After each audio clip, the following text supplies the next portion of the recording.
welcome to another video.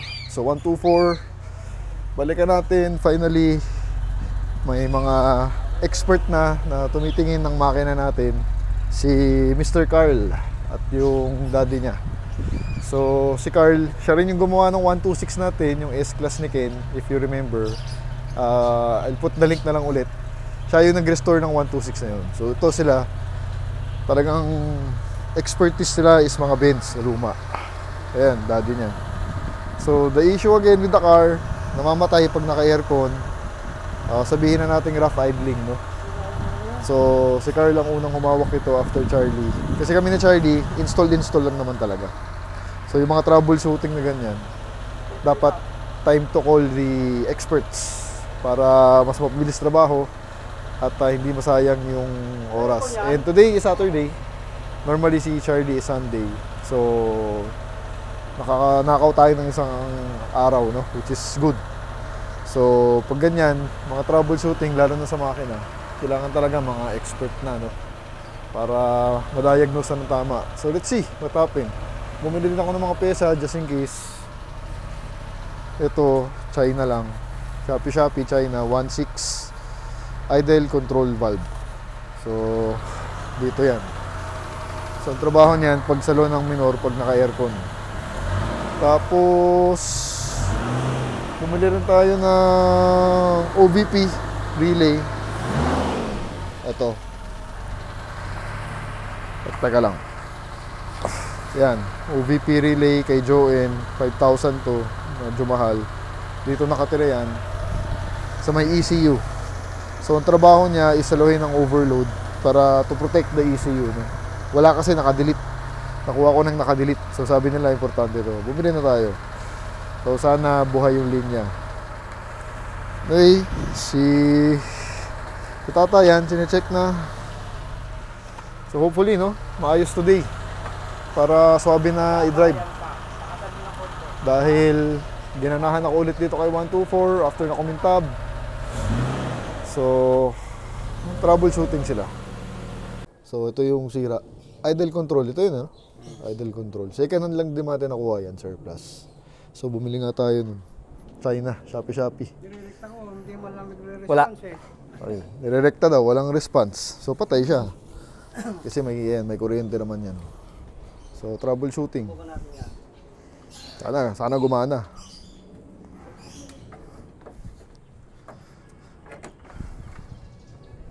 Ito, tinitesting yung binili natin. Ayun. Dapat tumutunog. Ito wala. Okay. Yun. Isa pa nga, ano. Ito pala. Dapat tumutunog yan. Yun. Ito patay. Okay. Ito, wala. Kaya pala ganun. Hindi simple lang. Oo nga. Kumikislap lang eh. Ayos. Mukhang maayos. Yan. Complete. Kaya namamatay yung makina pag naka-aircon. Malaking pyesa rin. Pareho naman, no? Kuha rin. Ewan ko lang kung tumatagal to. Kasi pag yung mga Bosch, mga 5,000. Mataas pa nga ata eh. O may nagbenta 5,000 eh. Parang brand new eh. So, hindi, kung nasira ulit, bibili na tayo ng totoo. Ganun talaga. Tapos nilinis ni tata yung luma. Reserva. Tapos si Carl pala, kapitbahay ko pala. Doon ko sa nakatala sa Lamami. Don Antonio. Yan. Kung kailangan nyo ng Benz mechanic, si Carl. Troubleshooting, pati yung daddy niya. Matagal ka na ba nagbe-Benz? Siya? Since 1975. 1975. Grabe. Ayan. Kaya pag ganyan, gusto ko rin mga expert to save time. Kasi kung tayo na minsan, tumatagal. Kasi hindi natin na-cure agad. Ayan, excited ako dito ah. Wala na? Patay na? Wala na. Patay na talaga. Ito na lang tayo. Ayusin mo yung ito. Para sumabay sa aircon. Second start. Yeah.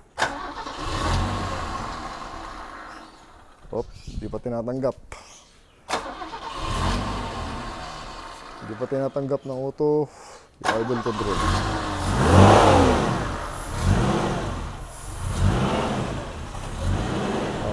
Tapos yung huling ginawa natin, yung tambucho. If you watch that video, yan, yung AMG tips. Oh, diba? Ito yung tunog. Ganda oh. Tapos tono-tono, siyempre. Dahil yung pesa, kailangan ni tono.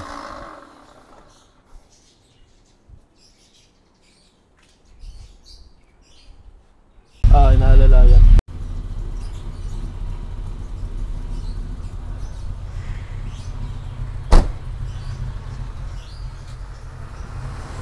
Tapos, dyan kinukuha yung adjustment.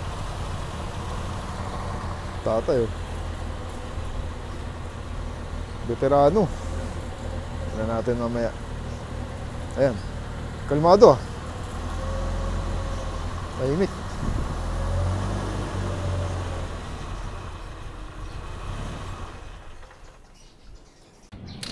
Technical pala itong si tatay oh. Sine-check niya yung ground ng socket.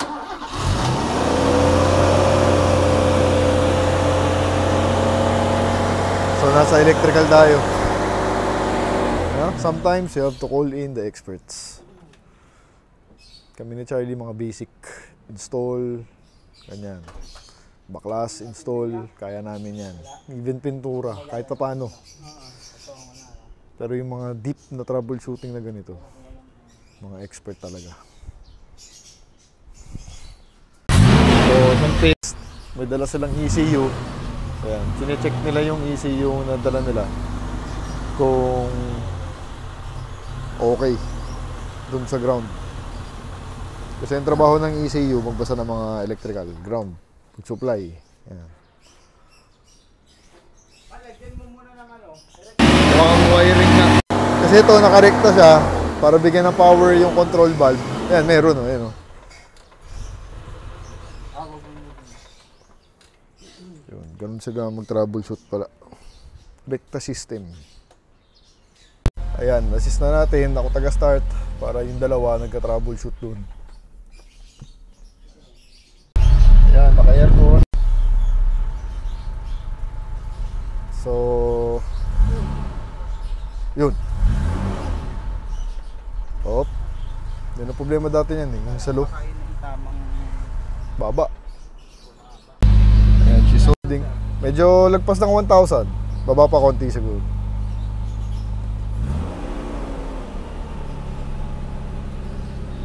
Taas. Medyo high RPM pa. Without the aircon, ayan, saktong-sakto. Ganda actually. Tignan natin. So, yun guys, no? Talagang minsan-minsan you will need reinforcements. So, ayan, sila Carl, mabait naman. Pumunta agad, madali nagpa-schedule, minessage ko lang siya. So, kasi nag-post ako sa group, nag-seeking for opinion, anong dapat gawin. Tapos nag-messenger sa akin siya. Yun, naisip ko, sige, papuntahin na para matapos na to. Tsaka mas maganda talaga may expert na tumitingin para masigurado tayo, no? Again, kami ni Charlie, hindi naman namin expertise sa mga Benz, mga lumang ganito. Bumubuo lang kami. Ayan sir. Sakto. 8, 1,000. 1,000 aircon. Aircon. Yun. Ayun, sinasalo na. Dati kasi asa 500 lang, tapos mamamatay na.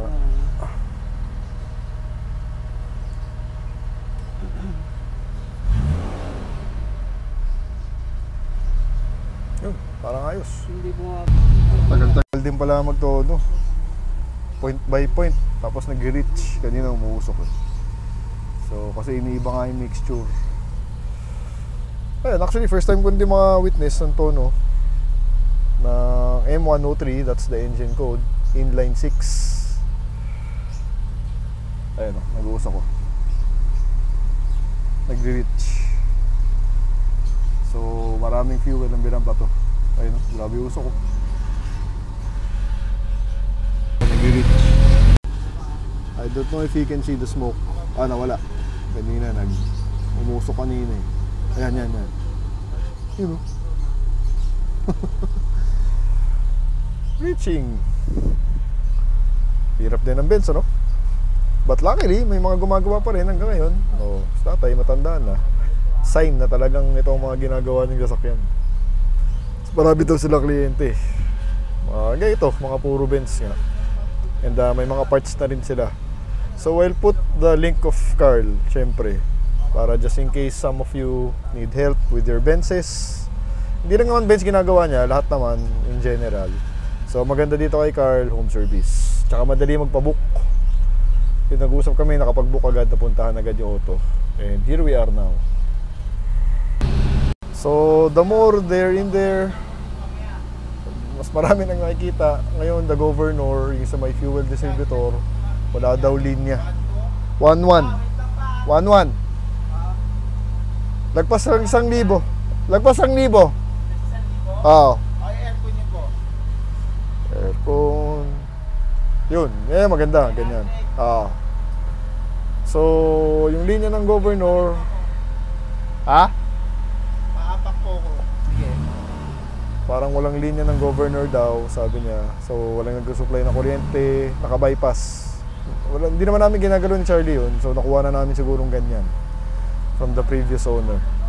So, kaya naman daw gawin. So, unti-unti, binabalik, no? Ayan, maganda ngayon. Yun.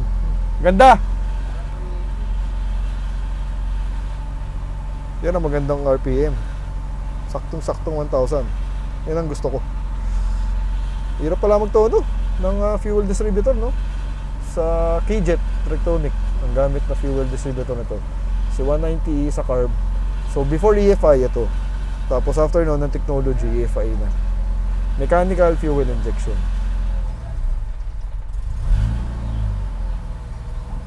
So para ang findings, kuryente issue. Walang kuryente dito, sa gobo. Ito yung governor. Wala nang kuryente daw. Maliit yung nasa gitna.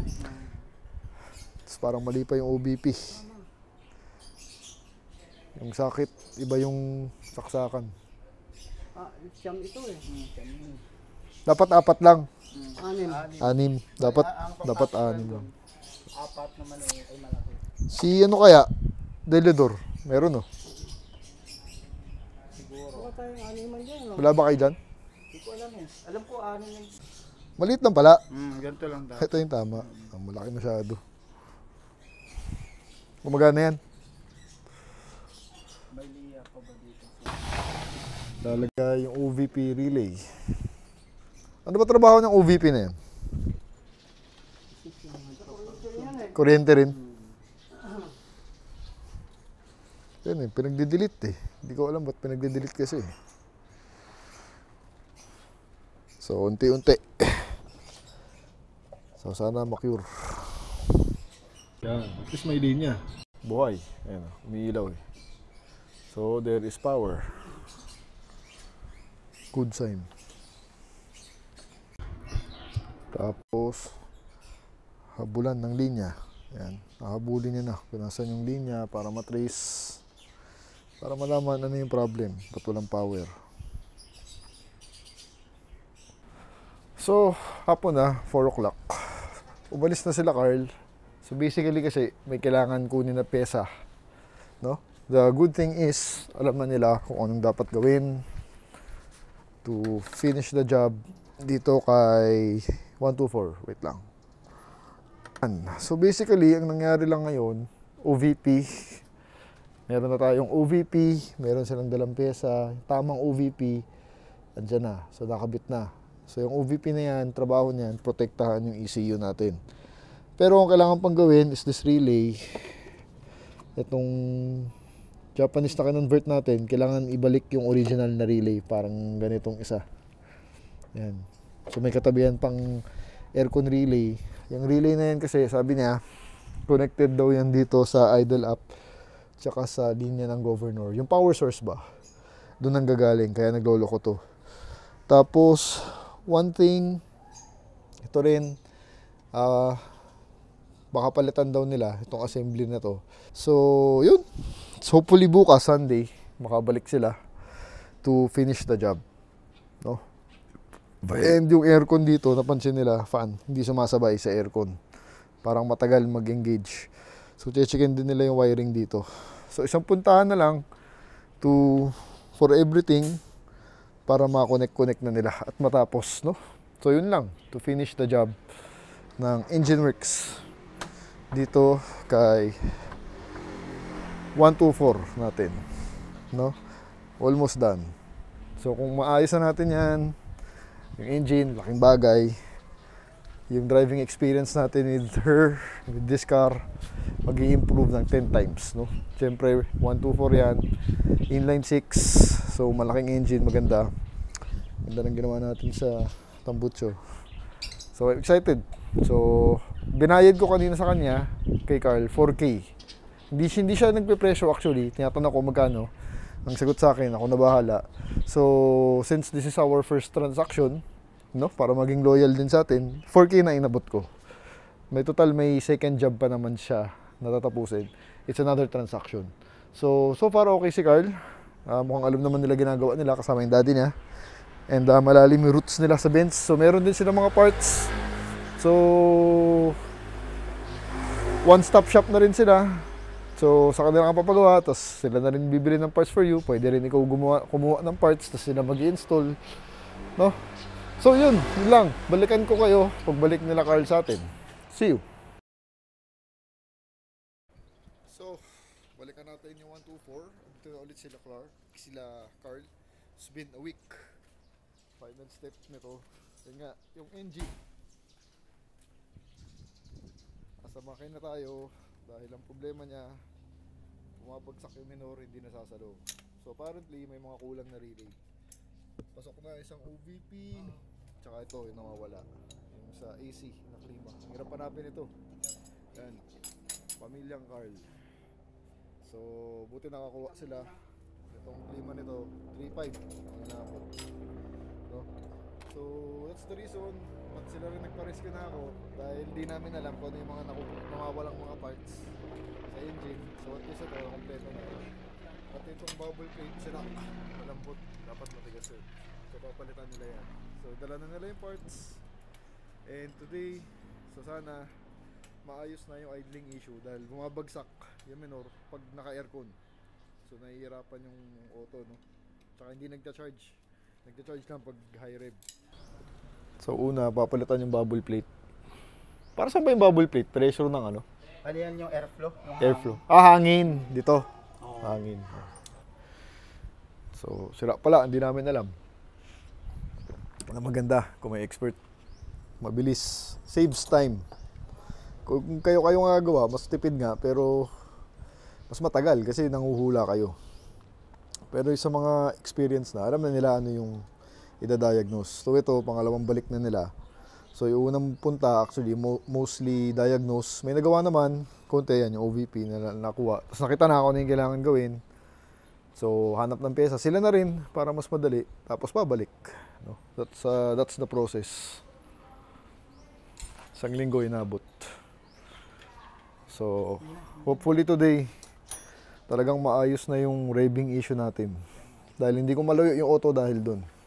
Dahil namamatayan ako pag naka-aircon. So, wala pa akong confidence. Yan, nabaklas na yung K-Jet. Ito ang papalitan. Nabaklas na. Airflow, yun. Throttle, yung throttle niya sa loob. Ito yung papalit. Anong kukunin mo dyan? Hindi, ito na yung papalit. Ito, wala na ito. Ito yung singaw na. Buo na? Oo, ito. Papalitan natin. Buo na pala. Akala ko ito lang, yung plate.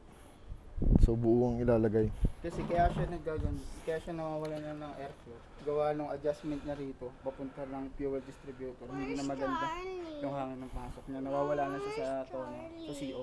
Where's Charlie? Okay. Where's So, buo pala. Hindi ko alam, buo pala papalitan. Bili lang kami ng gas dahil, ayan. Where's Tama si Anika.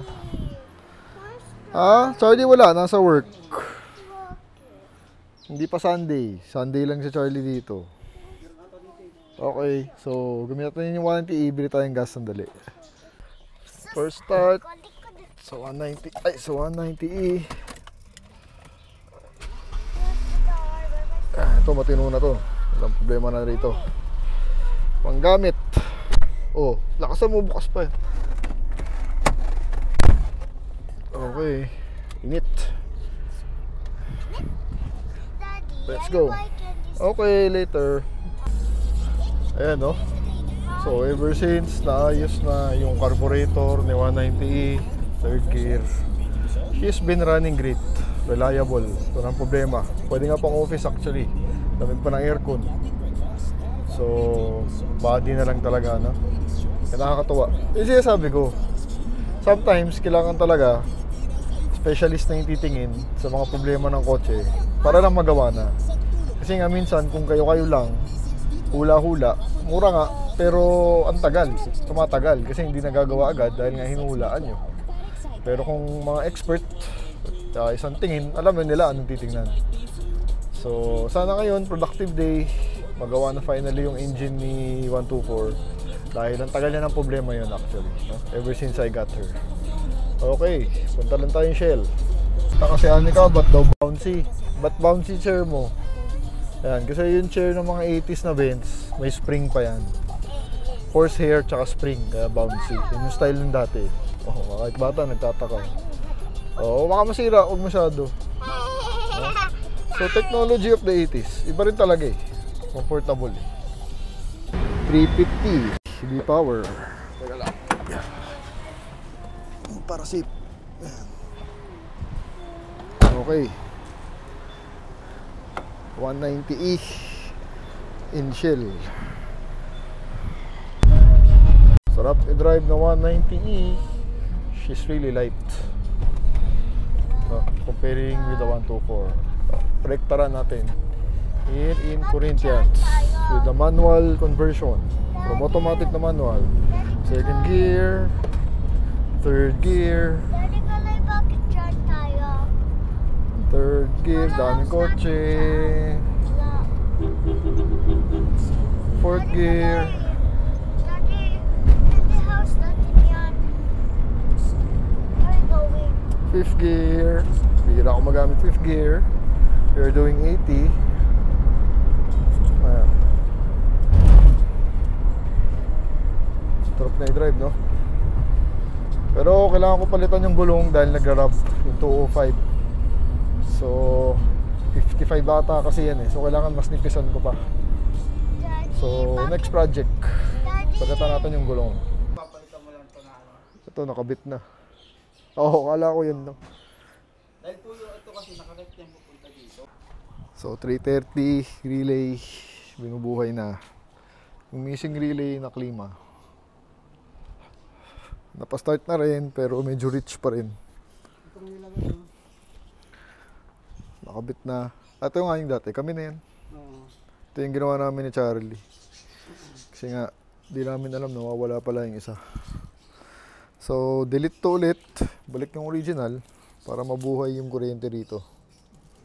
Tsaka dito. Ano yung sinaksakan, Carl? Tingnan mo kung may fit din dyan. Yan yung saksakan ng relay. This one. Yan yung OVP.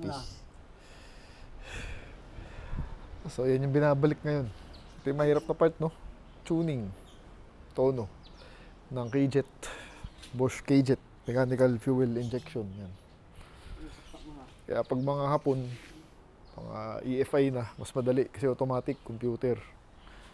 Ito medyo mano-mano eh. So ngayon, habulan ng wire. Ayan. Nahabol.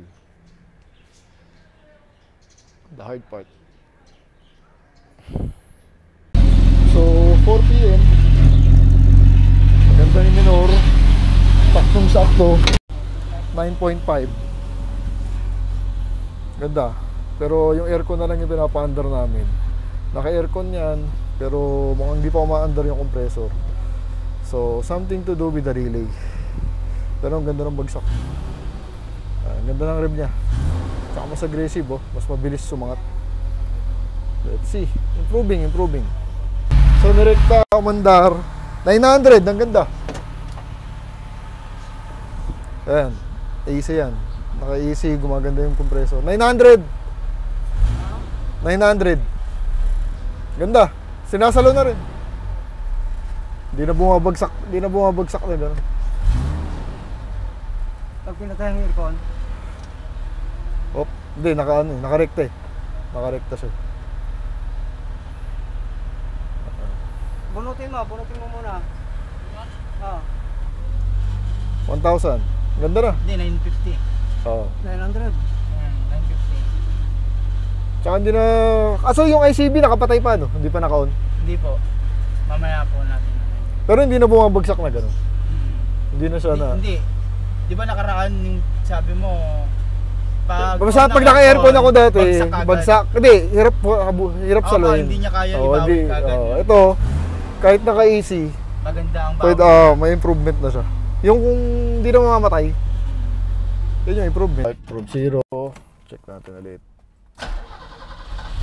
Yun o. Boom! Ganda o, aircon. Aircon guys ha? Kabit. Kabit. Ayan. Compressor.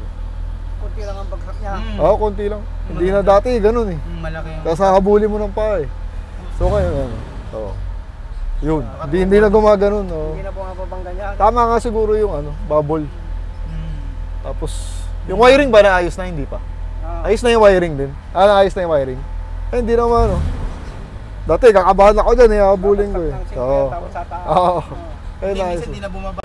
Tapos yung sa pan, sira, hindi nga maandar. So, try nila palitan ng switch.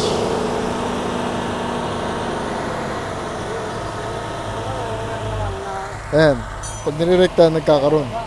Tsaka mahina, no? Ba't mahina? Kulang na sa preyon. Importante, pan muna maayos. Oo.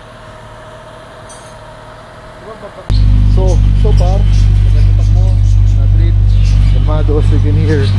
But, electrical nightmare. Yung fan natin, to, not working. So, tinitrace din nila yung mga relays dito. So, may nakita na kami isang problema. Yung isa, dalawa yan eh, not working. Parang di na binibigyan ng power source yung fan. So, electrical nightmare, no? Tracing everything back. Kasi nga, di natin alam ang history. So, pag electrical talaga guys, no, medyo madugo.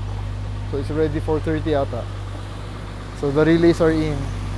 But the AC is not working. Wala ring power binibigay. So, tracing everything back. Pero pag nirekta, umaandar yung compressor natin. 5:30. So, umabot na sila sa loob. Wiring, tracing back. Papunta dito sa loob. So, dyan din kami kumalikot ni Charlie noon yung sa AC.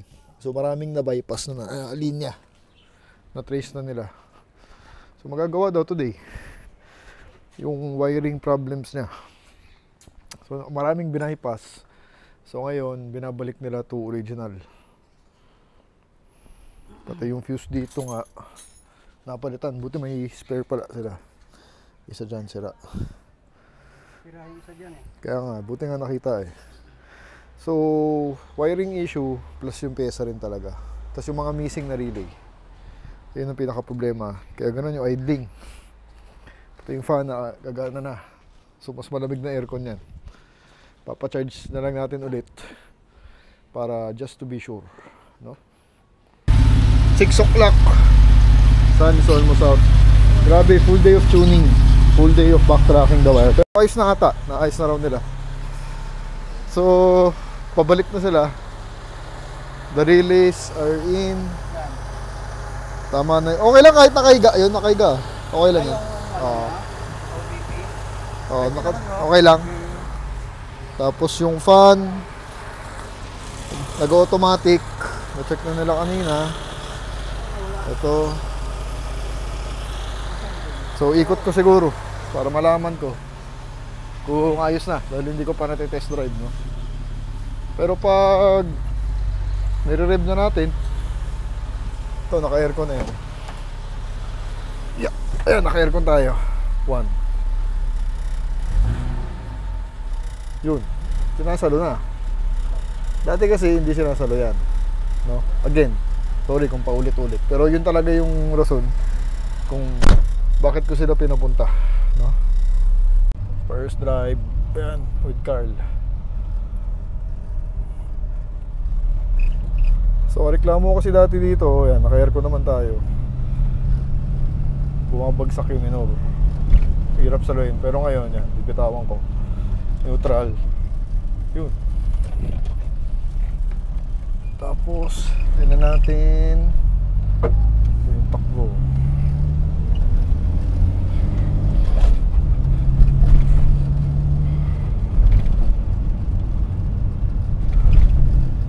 Ayos naman.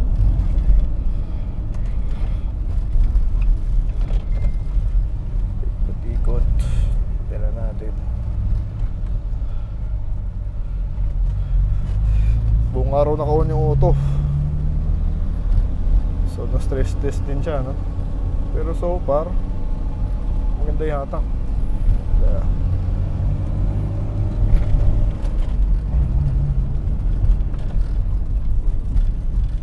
So far so good. Pag naka-neutral, kampante na, tapos may power, di na sakal sa second gear. Dati kasi sakal yung feeling ko eh. Ngayon, ayun, parang dami pa niya ibubugaw. Tapos yung throttle niya, mas malikot na, mas aggressive, mas responsive. So tingnan natin yung gas consumption ko nag-iba. Kasi sobrang lakas nito sa gas dati. Sabi nga ni Carl, hindi rin normal yun. So ngayon, since parang tama na yung tono niya, second gear, paahon. Oh. So papakiramdaman ko bukas yung gas consumption. Yung nilagay namin kanina, naubos din, kaka-troubleshoot. Ganun talaga mag-troubleshoot eh, buong araw naka-on yung auto. Ganda, iba, 3.0. Paahon yun, naka-aircon, naka-ilaw. Ayos Carla. Tama tinawagan ko ah. Yeah. Yung kuryente talaga, tsaka yun nga, kung maraming binahipas. And kasi sakit ng mga lumang kotse, kung papagawa na sa ibang mekaniko, syempre tatama rin kung hindi naman nila forte. Bypass. Yung bibigyan rektang lane linya. Kasi nga hindi naman nila kabisado yung original na diagram. Wiring. Yan yung binalik ni Carl ngayon. Original no? Wiring ngayon. Nabalik natin. Merong hindi umabot lang siya siya dito. nagkumana doon sa iba. Tapos kampante na ako, may OVP relay na, tsaka may klima relay na aircon. So tamang mga relays na. Sige. Run. Ulit. Isa lang. Tingnan natin. Kasi ang daming kotse. Uwian na kasi. 6. Tagal din ginawa. 2. Tapos 6:30 na. Corinthians run. Second gear. Third gear. Ay, daming kotse.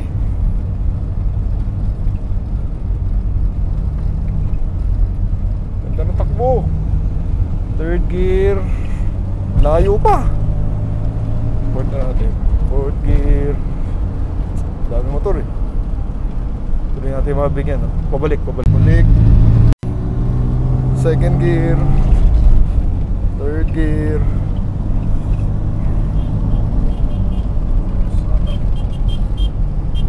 Daming kotse. Fourth gear. Ganda ng temperature oh. Ayos.